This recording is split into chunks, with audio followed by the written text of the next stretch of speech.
bagong ombudsman na si Rimulya pinagtatawanan at kinasusuklaman ng taong bayan. O dito po sa post ng GMA News mismo pag tiningnan nyo po yung mga nag-react diyan habang nagsasalita at in-interview ang bago nating ombudsman, congratulations Tawang-tawa yung iba.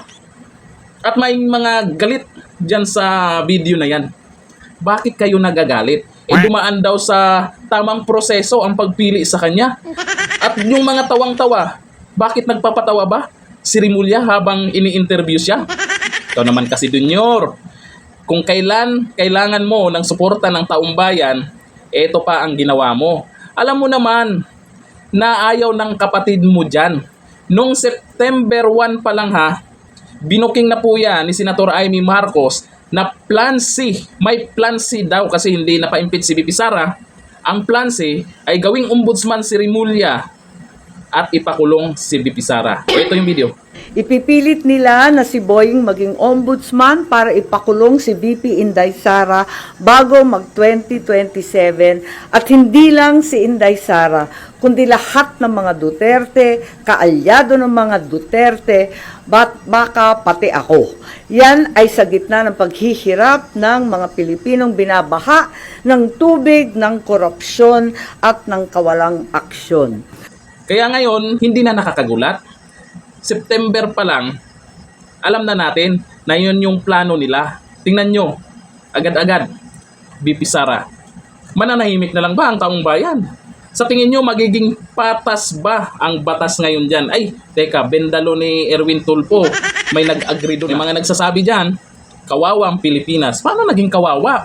Kung si Rimulya, magaling daw yan May nagsabi dyan, naghari na ang kadiliman. Grabe naman kayo. Si Dunyor ang pumili niyan. Magtiwala tayo kay Dunyor. Yan, tiwalang-tiwala yung mga loyalista dyan. Di ba? Magaling pumili yan. Kumbaga, mayroon pang pinagpipilian, pero alam na ng taong bayan kung sino talaga ang ilalagay dyan. Bakit naglagay pa kayo ng ibang pagpipilian, Dunyor? Dapat siya na lang mag-isa. Ganun pa rin naman, di ba? Sa ginawa ng administrasyon, lalong mawala ng tiwala yung karamihan. Lalong magagalit yung galit na, lalo pang magagalit kay Dunyor. Bakit pinilit nila ito? Aba, malapit na ang 2028, di ba? Yan talaga ang kinakatakutan nila sa mga ayaw sa Duterte. Yan talaga. Kasi alam nila na pag hindi nila mapigilan itong si VP Sara Duterte na tumakbong Pangulo, magtago na sila. Kaya kahit anong paraan, ito ang nagsabi na Plan C, mismong kapatid ng Pangulo si Senator Amy.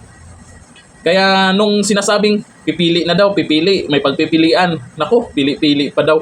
Ganun pa rin, alam na ng lahat yan na siya pa rin ang gagawing ombudsman. Eto ngayon, titingnan po natin kung bakit nagagalit yung iba, bakit tawang-tawa yung iba. Ikaw, anong naging reaction mo dito nung nalaman mong si Rimulya ang pinili ng ating mahal na Pangulong Bongbong Marcos? Galit ka ba?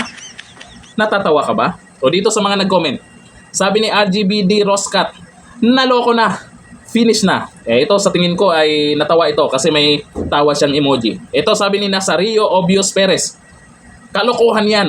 Napatunayan na di magsasabi ng totoo ba't yung kaso ng anak mo. Parang galit siya dito. Sabi ni Mick Pascual, mukha pa lang hindi nagagawa ng maganda Mukhang nagpapatawa. Nakakatawa naman yung ganun. Grabe sa mukha pa talaga yung pagbabasihan. Sabi ni John Tabayag, naghahari na ang kadiliman. Ito mukhang galito. Sabi ni Priscilla Telempros, walang sisinuhin. Panigurado, Duterte na yan. Ayun talaga. Umpisa pa lang, alam na yung galaw nila. Kung baga, itong si Senator Amy Marcos, baka nabasa na yung script nila. Bakit alam ni Senator Amy Marcos? Alam niya, nung September 1 pa lang nabalitaan na natin yung sinasabi niya na Plan C, si Rimulya talaga gagawing ombudsman, ay anong petsa na ngayon, di ba? At nagkatotoo nga. Kung ganon, alam pala ng Senator Amy Marcos, bakit hindi niya kayang harangin? Amy Marcos, yan ba ay para sabihing kumontra ka? Yan ba ay para sabihing hindi ka kasama sa plano kung napakulong si VP Sara? Yan ba pagsabihing may Marcos pa rin na maayos o talagang mapagkatiwalaan? Seryoso ba? May tiwala pa rin ba kayo dito kay Senator Amy Marcos? Kasi matagal niya niyang alam na mangyari ito. Pero napigilan ba? Yung mga kinaso niya, matibay ba yung kinaso niya? Eh parang wala din, di ba? Pero para sa akin, pag Marcos, Marcos pa rin yan. Hindi papayag na mapahamak yung ading niya. Kapatid pa rin niya yun. Sa politika, kanya-kanya ng tactics yan. Mahirap naman pag pangunahan natin itong si Senator Amy Marcos. Baka may magandang gagawin to. Abangan, kung meron ha. Baka pagdating ng kailangan siya, mananahimik na naman. O nung panahon na inaresto si Tatay Digong, nasaan siya? Di ba kaibigan siya ni VP Sara? Nasaan siya? Tahimik, di ba? Pagkatapos, tsaka nagpaimbestiga, mag-e-eleksyon. Ay, nakalusot siya. Kasi kung hindi niya pinaimbestigahan yun, walang Duterte supporters na bumoto sa kanya. Malamang, talo na. Malamang, talo siya. Eh dahil sa ginawa niya, at inendorso pa ni VP Sara dahil may paimbestiga siyang ginawa, may mga Duterte supporters na bumoto pa rin sa kanya. Yun nga lang, marami pa rin duda sa kanya. Kayo, tiwala ba kayo dito kay Senator Amy Marcos? Kasi siya yung nag-booking sa plansi na to na si Rimulya ang gagawing ombudsman at ipapakulong si VP Sara. Malamang gagawin talaga nila yan. Hindi nila papayagan na itong si VP Sara maging pangulo. Nako, pag naging pangulo si VP Sara, ang daming magtatago siguro. Hanggang dito na lang, thank you. Bye-bye.